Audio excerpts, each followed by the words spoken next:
पण आता पुणे महानगरपालिकेबद्दल देखील आपण बोललं पाहिजे, कारण तिथे देखील मोठी उत्सुकता आहे. 2017चं एकूण तिथलं बलाबल जर आपण लक्षात घेतलं पुणे महानगरपालिकेचं, तर भाजपकडे होत्या 98 जागा आणि राष्ट्रवादी काँग्रेस अजित पवार गटाकडे होत्या 40 जागा. त्यामुळे यंदा नेमकं तिथे काय घडणार याकडे सगळ्यांचं लक्ष लागलेलं आहे. दादा सकाळी 6 पासूनच खरं तर तिथं कामाला सुरुवात करतात, जनतेच्या भेटीगाठी घेतात. दुसरीकडे भाजपचे नेते देखील काही गप्प बसलेले नाही आहेत आणि तिसरीकडे शरद पवार गट देखील आपला दावा सोडायला तयार नाही आहे. चला बोलूयात याचबद्दल. आमचे प्रतिनिधी वैभव सोनवणे आत्ता क्षणाला आपल्याबरोबर आहेत. वैभव, पुण्यनगरीमधली गणितं काय सांगतायत?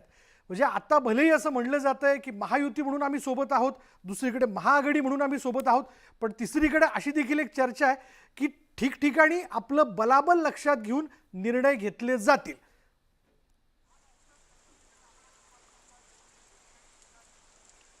विशाल, पुण्याच्या बाबतीत खास करून बोलायचं जर झालं तर भाजप विरुद्ध इतर असा हा सगळा सामना जो आहे तो स्थानिक स्वराज्य संस्थांचा पाहायला मिळेल. पुणे महापालिकेचे जर आकडे 2017चे बघितले, आता जवळपास 7 वर्ष उलटून गेलेली आहे. बरंच पाणी पुलाखालून वाहून गेलेलं आहे. भाजपचे साधारण 94 नगरसेवक होते. त्याच्या खालोखाल राष्ट्रवादी काँग्रेस जेव्हा एकत्रित होती तिचे 42 नगरसेवक होते. मग शिवसेनेचे 11, काँग्रेसचे 10 आणि मनसेचे 2 अशा पद्धतीचं साधारण पक्षीय बलाबल जे आहे ते पाहायला मिळालेलं होतं. दरम्यानच्या काळात राष्ट्रवादीची 2 शकलं झालीत, शिवसेनेची 2 शकलं झालीत. महत्त्वाचं म्हणजे शिवसेनेचे जे 10 नगरसेवक होते त्याच्यापैकी 5 नगरसेवक हे भाजपमध्ये गेलेले आहेत. भाजपनं जवळपास 100चा आकडा जो आहे त्यांच्याकडे आत्ता 2017ला निवडून आलेल्या एकूण नगरसेवकांचे साधारणपणे 100 आहे. मात्र मूळ जो सामना होईल तो भाजप विरुद्ध अजित पवारांच्या राष्ट्रवादीमध्ये होईल. आता कॅल्क्युलेशन्स जी आहेत ती कशा पद्धतीने वर्कआउट करतात होत आहेत हे सुद्धा आपल्याला बघावं लागेल. ज्याच्यामध्ये अशी चर्चा सुरू आहे, एकीकडे राज ठाकरे आणि शिवसेना उबाठा एकत्रित येतील, मनसे आणि शिवसेना उबाठा, त्याचा परिणाम एकूण मतदारांवरती नेमका किती होतोय, मराठीचा मुद्दा पुण्यामध्ये खरंच वर्कआउट होतो का, हा एक महत्त्वाचा त्यातला सगळ्यात प्रश्न असणार आहे. दुसरीकडे राष्ट्रवादीची शक्ल झाल्यानंतर जवळपास 30 ते 32 नगरसेवक हे अजित पवारांच्या सोबत गेलेले आहेत, तर उरलेले साधारण 10 ते 11 नगरसेवक जे आहेत ते शरद पवारांच्या राष्ट्रवादी सोबत राहिलेले. गेले काही काळ 15 दिवस झाले दोन्ही राष्ट्रवादीकडून चाचपणी सुरू होती की आपल्याला एकत्र येऊन लढता येतं का.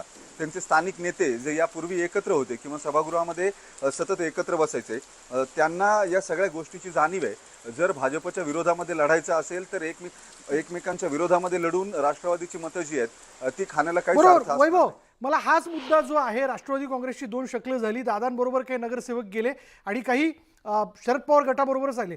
राजेश, दादांनी कायमच पुणे महापालिकेवरती की एकूणच पुण्यावरती या जिल्ह्यावरचं आपलं प्राबल्य कायम ठेवण्याचा प्रयत्न केलेला आहे. आजही सकाळी उठून दादा तिकडं दौऱ्यावरती असतात. अशा वेळी जेव्हा राष्ट्रवादीचे 2 तुकडे झालेले, 2 गट झालेले, काय वाटतं तुम्हाला? आणि दुसरीकडे भाजप बरोबर दादा आहेत, आता काय नेमकं घडू शकतं?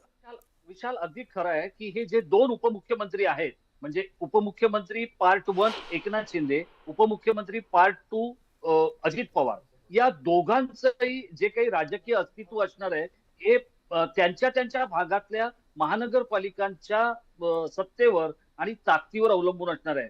जर ठाण्यामध्ये एकनाथ शिंदे यांच्या सत्तेला सुरुंग लागला किंवा जसं गणेश नाईक म्हणतायत किंवा राजन विचारे प्रयत्न करतायत, हे जे काही सुरू आहे तसं जर एकनाथ शिंदेना तिथे फटका बसला, जो आता या क्षणाला संभव वाटत नाहीये, कारण त्यांच्याकडे मुळातच 67 नगरसेवक होते आणि आता त्यांच्याकडे आलेले आणखी पावणे 20, म्हणजे असे 20 वेगळे नगरसेवक. यांचा जर आपण विचार केला तर जी गोष्ट ठाण्यात तीच गोष्ट पुण्यात आहे. पुण्यामध्ये अजित पवार हे खूपच स्ट्रॉंग आहेत, पण ते इतकेही स्ट्रॉंग नाही आहेत की जर भाजपने तिथे ताकद लावली तर अजितदादांना पूर्ण घरी बसवलं जाईल का? त्याचं उत्तर नाहीये. पण त्याच वेळेला अजितदादांच्या एकूणच रणनीतीमध्ये भाजप नेमका कुठे कुठे आणि कसा रोडा घालणार आहे हे सुद्धा बघितलं पाहिजे.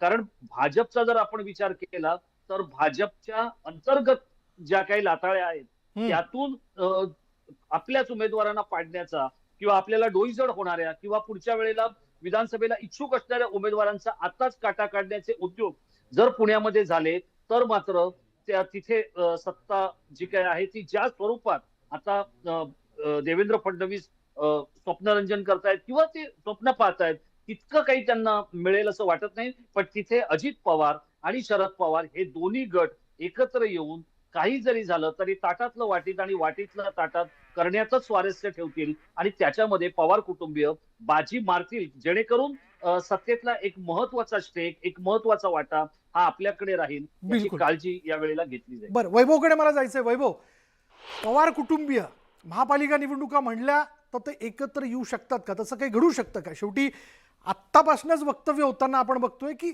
स्थानिक पातळीवर आम्ही आमच्या पद्धतीने निर्णय घेऊ शकतो. उद्या जर कार्यकर्त्यांची मर्जी राखायची असेल तर.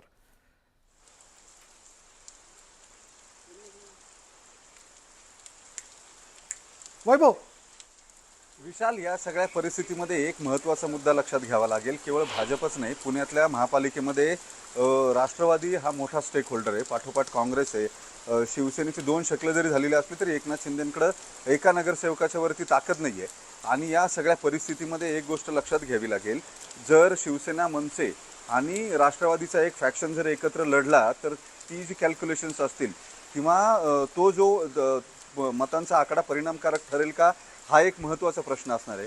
जर दोन्ही राष्ट्रवादी एकत्र झाल्या आणि दुसऱ्या बाजूला शिवसेना आणि मनसेही एकत्र झाले आणि या सगळ्यांनी एक मोड बांधली तर भाजपसमोर अत्यंत तगडं आव्हान जे आहे ते उभं राहू शकतं. या दरम्यान काँग्रेसची जागा जी आहे ती काहीशी डळमळीत आहे. काँग्रेस अजूनही काँग्रेसच्या प्रादेशिक नेतृत्वामध्ये आणि स्थानिक नेतृत्वामध्ये सुद्धा कोऑर्डिनेशन दिसून येत नाही. त्यांना नेमकं काय करायचं आहे, कुणाबरोबर जायचं आहे. या महाविकास आघाडी म्हणून जो प्रयोग होता, जशी मुंबईच्या बाबतीमध्ये सगळ्यांना शंका आहे की शिवसेना, उबाठा आणि राज ठाकरेंची मनसे एकत्र आल्यानंतर या काँग्रेस त्यांच्या बरोबर जाईल का, तीच परिस्थिती पुण्यामध्ये सुद्धा आहे. कारण त्यांचा तो प्रादेशिक पातळीवरचा निर्णय असेल. बरोबर. त्यामुळे मतांचं विभाजन हे भाजपच्या पथ्यावरती पडणार असेल तर मात्र ती भाजपसाठी बेरजेची बाजू असेल.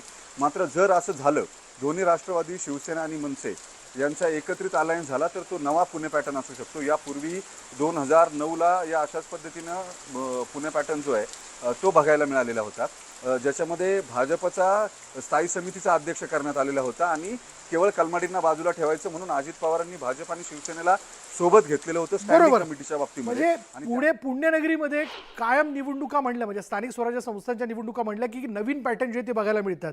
राजेश, मी आपल्याकडे पण येणार आहे, पण आपण पिंपरी चिंचवडबद्दल देखील याबद्दल बोलणं फार आवश्यक आहे. वैभव, तुझे धन्यवाद. पुण्याच्या महापालिकेच्या एकूणच येणाऱ्या निवडणुकीबद्दल तू तुझं म्हणणं आणि आपलं विश्लेषण मांडलं.